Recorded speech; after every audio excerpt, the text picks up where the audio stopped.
Good morning, Scouts. My name is Scoutmaster Cole. I'm an Assistant Scoutmaster with Boy Scouts Troop 1 in Albuquerque, New Mexico.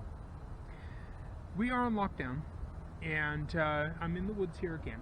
And I wanted to go through and do an everyday carry video for what I carry on myself personally whenever I'm anywhere.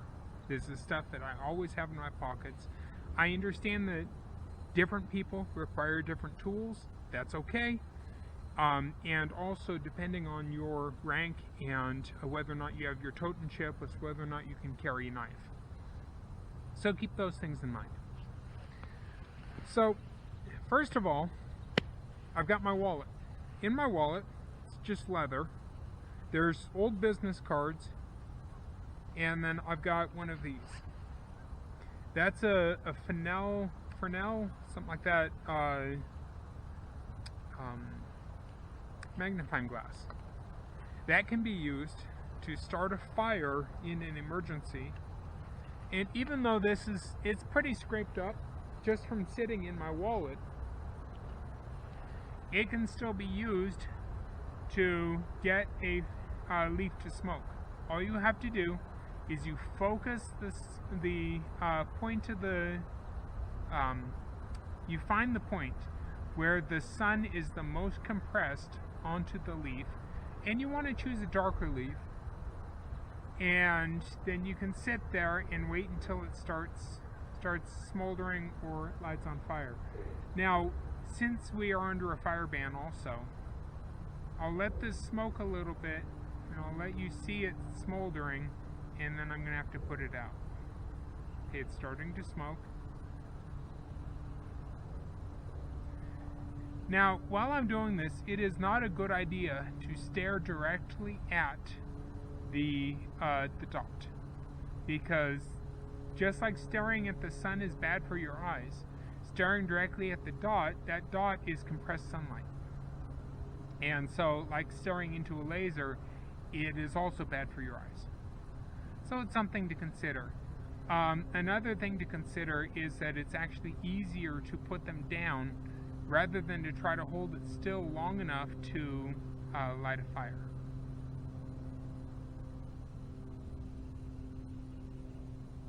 This is actually fairly difficult. I've got my left leg braced on my knee, and I'm just trying to hold my right arm still, and it is moving quite a bit. Even at that, there it is. Even at that, you can see the dark area on the leaf. Now, if it were an emergency, now I did just put it out with a little bit of coffee out of my cup, just to make sure I'm not starting fires.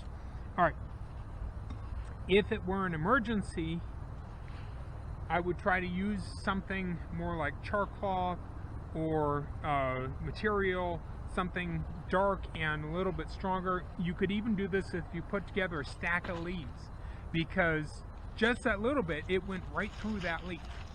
Well, that's a problem, because if it goes through your tinder, it's not going to start the fire. So you need to have like a stack of leaves or something like that. Okay? Well, so I've talked about my wallet. What else do I have? Car keys. There's actually nothing impressive on here other than a pill bottle, which is for pain pills. Alright, multi-tool. Multi-tool, this one is a Leatherman Wingman, and it includes a knife, and there's the knife blade, semi-serrated. I don't like semi-serrated, but it's better than nothing. It's got scissors, it's got the pliers, of course, a few screwdrivers, that kind of thing. Useful tool, if nothing else. My trusty pocket knife. I just sharpened this the other day. It's got a good edge on it. It is a Kershaw. It's called the Brawler, I believe, and it's a modified Tonto blade. That's it. Alright. Chapstick. Chapstick is great for not just taking care of your lips, but it's also good for closing wounds. If you're getting a sore spot on your hands or something, you can rub it on there. It's okay. It's no big deal. This time of season, I tend to rub it on my knuckles. because it'll help your knuckles to keep from splitting, especially when you're camping in the cold. Might as well use some.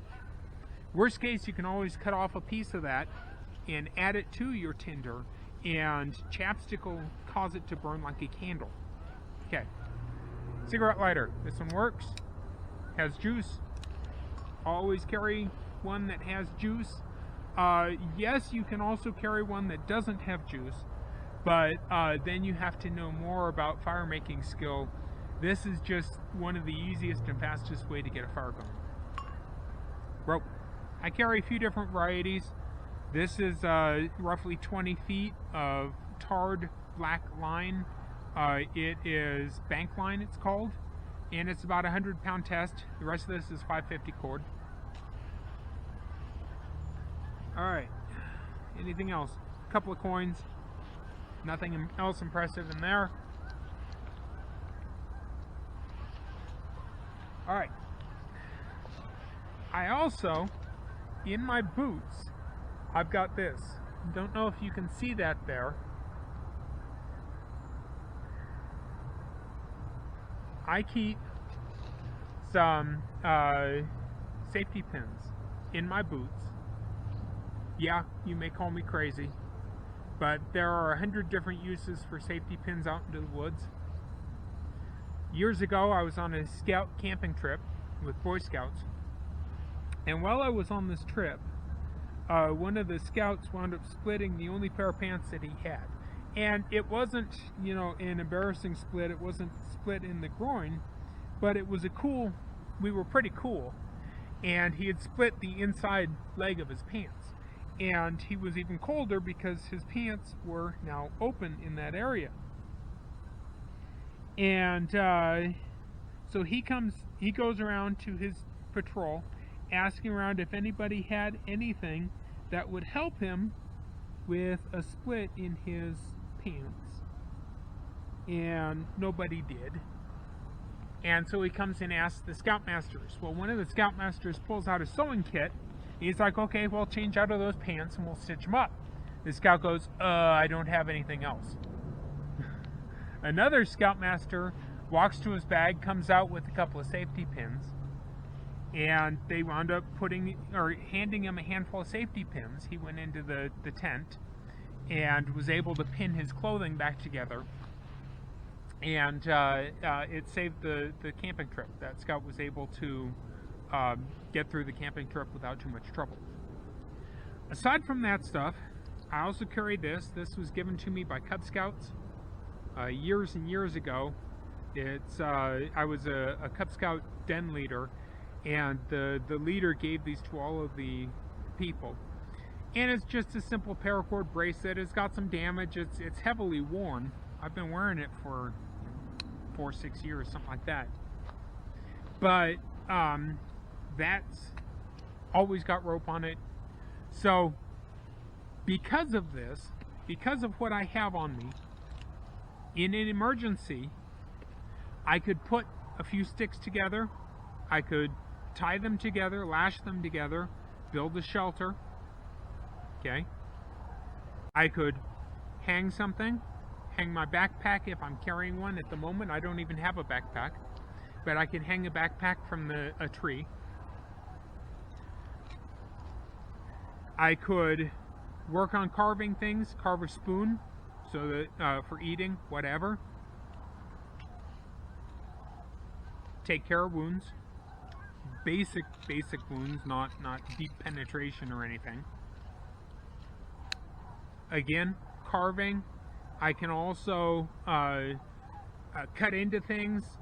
If push came to shove, I might be able to set a trap with some of the bank line and kill the animal with this, but I've never been hunting, and that's not quite something I'm ready to do at the moment. And I could start a fire. So in an absolute emergency, no matter what, on me every day, I've got enough that I could go out into the woods, build a shelter, build a fire, maybe trap something, maybe just be able to fish. Those clothing or the safety pins that I have in my shoes, I could also use those as fishing hooks. Just need to find some worms for bait. And then I would be able to tie some bank line to a stick, lash it to the safety hook, put a worm on there, and try to catch a fish. That might be dinner. And then cigarette lighter to start a fire right by my shelter, and be able to take care of business.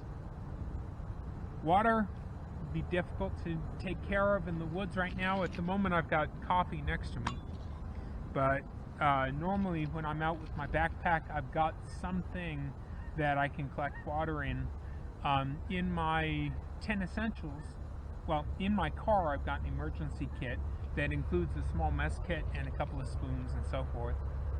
And I also have a 1 liter bottle of water in my car. I always keep that in there for emergencies. Anytime my car needs water in the radiator or whatever, I've got it. So these are all things to consider. I'd love to see what your everyday carry is, how you guys get through every day. This right now, while we're in lockdown, is a beautiful time that we can sit down and consider survival and start talking about survival gear. As always, I hope you guys have a great day. Stay safe, and I will see you guys in the next video. Goodbye, Scouts.